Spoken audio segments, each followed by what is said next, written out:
welcome to Strange Reads, and watch your step, we're going to take a walk out on the bay. I'm David, and today's story is The Foghorn by Ray Bradbury. I've heard fellow writers say that they don't even like the short story format. My answer's always been, but Ray Bradbury.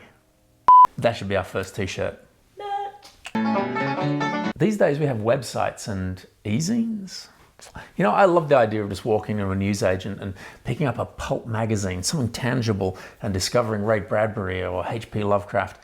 Even Tennessee Williams started in one of these things. Ray Douglas Bradbury was born on the 22nd of August 1920 in Waukegan, Illinois, USA, to his Swedish mother Esther and American father Leonard Spalding Bradbury. The family moved to Tucson, Arizona on 2 occasions due to his father's work, but his home base and wider family remained in Waukegan, where his aunt introduced him to storytelling. In Tucson, Ray attended Amphi Junior High and then Ross Krug Junior High School before the family moved to Los Angeles in 1934. Here, he attended Los Angeles High School. As a 14-year-old, he was often found roller skating through Hollywood, hoping to meet celebrities. When he bumped into George Burns, the comedian asked Ray to write a joke for the Burns and Allen radio show. For this work, Burns gave Bradbury his first paycheck. In 1936, age 16, Bradbury was at a second-hand bookstore in Hollywood and learned of the Los Angeles Science Fiction Society. Excited to join, he began attending their weekly meeting, sharing his interest with like-minded folk. Bradbury's first published story was Holoboshan's Dilemma, in the January 1938 edition of Forrest J. Ackerman's fanzine, Imagination. Ackerman must have had a soft spot for Ray Bradbury, as he paid for him to attend the first World Science Fiction Convention in New York City, and later funded Bradbury's fanzine Futura Fantasia. Between 1940 to 1947, Bradbury contributed to Rob Wagner's film magazine, Script. At 24 years old, Ray Bradbury became a full-time writer. His first collection of short stories, Dark Carnival, was published in 1947 by August Derleth and Donald Wandre's Arkham House. For more information, see our episode on H.P. Lovecraft's Statement of Randolph Carter. Bradbury met Marguerite Maggie McClure on the 24th of April 1946 in Fowler's bookstore. Maggie worked at the store and thought Bradbury looked suspicious. He perused the shelves, carrying a briefcase and dressed in a trench coat. To her surprise, he invited her to join him for a coffee. They married in 1947 and raised 4 daughters at 10265 Cheviot Drive in Los Angeles, California. They remained together until Maggie passed away in 2004. In 1954, he caught the attention of actor and director John Huston. Bradbury went to Ireland and worked on the screenplay for the 1956 film Moby Dick. This launched his screenwriting career, later writing screenplays for the likes of Alfred Hitchcock Presents and The Twilight Zone. In his 70-plus year writing career, Bradbury wrote more than 400 short stories and almost 50 books. In addition, he produced numerous poems, essays, plays, operas, teleplays, and screenplays. Ray Bradbury died aged 91 in Los Angeles, California on June 5, 2012, following a long illness. He is buried at Pierce Brothers Westwood Village Memorial Park and Mortuary, Los Angeles, California, USA. If you'd like to know the entire story of The Foghorn, I've read it out, and it's on our channel, and the link's in the description below. As of now, the fog seems to be thickening, and it's just us here in the lighthouse. So perhaps there's something I should tell you.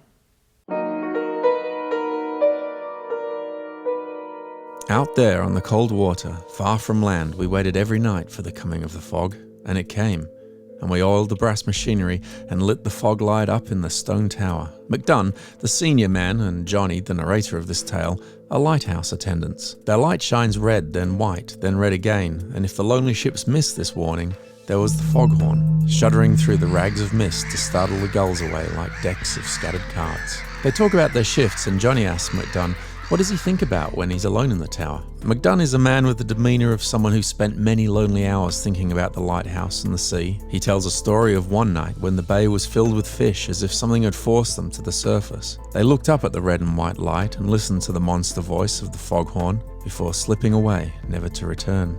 Don't you think for a while they thought they were in the presence? McDunn says that for everything we've done on land, it's still the year 300,000 before Christ under the sea. It's full, and it'll be 10,000 centuries before we understand its real terror. He puffs on his pipe. Come on, I've got something I've been saving to tell you. They ascend the 80 steps to the top of the tower. Here, McDunn zoomorphizes the foghorn as a big lonely animal calling out into the deeps. And at this time of the year, something comes to visit the lighthouse. Swarms of fish, like you said, Johnny asks.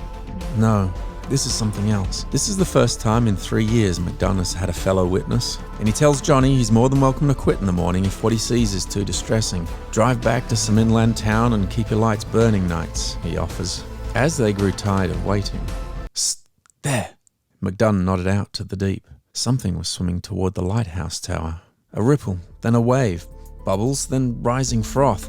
From the surface of the cold sea came a dark head with immense eyes. It rose 40 feet on a slender neck. The two men try to contain their emotions. Through the fog, its eyes reflect the red of the tower's light. McDunn says the creature has hidden away in the deepest of deeps, in the cold and the darkness. But why does it come? The foghorn blew and the monster answered. A cry came across a million years of water and mist. A cry so anguished and alone, it shuddered in my head and body. Lonely and vast and far away, the sound of isolation, a viewless sea, a cold night, apartness. McDunn describes the monster waiting a million years, when once there were thousands of its kind. Now it's just alone, and from beneath the depths, it hears the call of the foghorn. That's life for you, says McDunn. Someone always waiting for someone who never comes home. Always someone loving something more than that thing that loves them. And after a while, you want to destroy whatever that thing is, so it can hurt you no more. He switches off the foghorn. The silence is intense. They could hear their hearts pounding in the glassed lantern room. The monster stopped and froze. Its head twitched from side to side, searching for the lost sound before it reared up and rushed the tower. The men try to switch on the horn, but it's all too late. In the chaos, Johnny sees the monster's cauldron-like eye as the anguished beast claws at the tower. McDunn grabs his arm, and they flee downstairs to the stone cellar. Thousands of stones rained down upon them as the tower trembled, rocked, then fell. Beyond, the monster roared, and then it fell silent. The tower was gone, the light was gone, and the foghorn was destroyed. They hear a great breath of air, and then a haunting lament as the monster cried out. So close was the beast, they could smell the sickening reek of its body from their cellar hideaway. The next morning, rescuers arrived to dig the men out. McDunn tells them the waves hit them hard last night. It just crumbled, he said. The ocean is calm and peaceful. The only clue to the events of last night is an algaic stink from the green matter covering the ruins and surrounding rocks. The next year they built a new lighthouse. Johnny, who now lived on the mainland, drove to visit McDunn. The monster's gone away, McDunn tells him. It's gone back to the deepest of the deeps to wait another million years. Waiting out there and waiting out there, while man comes and goes on this pitiful little planet, waiting and waiting.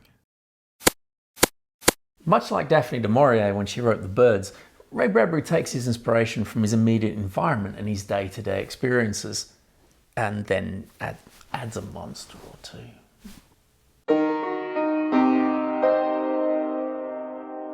Teenage me once walked into a local library and hired out the audio cassette recordings of Ray Bradbury reading a whole bunch of his stories. I loved that collection so much I renewed it and renewed it and renewed it for what seemed like 3 years. It might have only been 3 months. You know how time gets weirdly distorted when you're younger. On the recording of The Foghorn, Ray Bradbury actually tells us how this story came to be.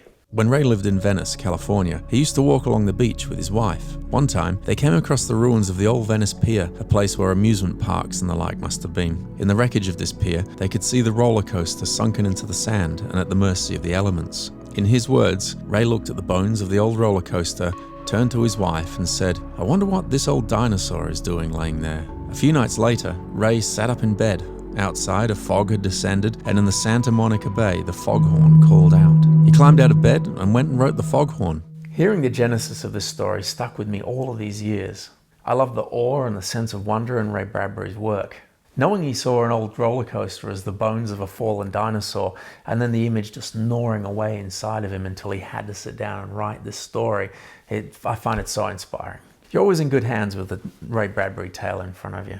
The Foghorn was published in 1951 as a science fiction short story in the Saturday Evening Post. However, it did not originally carry the title of The Foghorn. It was named The Beast from 20,000 Fathoms. A film originally commissioned as Monster from Beneath the Sea bought the rights to Ray Bradbury's story and based their screenplay on the tale, specifically the scene where a lighthouse is destroyed. Their film was retitled The Beast from 20,000 Fathoms. The film's monster, created by the legendary Ray Harryhausen, is based on the image originally used in the Saturday Saturday evening post-publication of Ray Bradbury's story. Subsequently, this monster's likeness inspired the form of the iconic Godzilla. By 1953, in the publication of The Golden Apples of the Sun, Ray Bradbury's story reappeared as the Foghorn.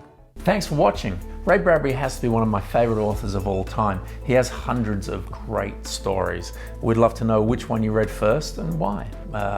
Which one excites you the most and why? Why is really the burning question here, isn't it? Why? And even though we don't usually ask, please like, comment, and subscribe. Discover more speculative fiction tales in one of our other episodes. For everything else, our social media links are on screen. And remember, keep it strange.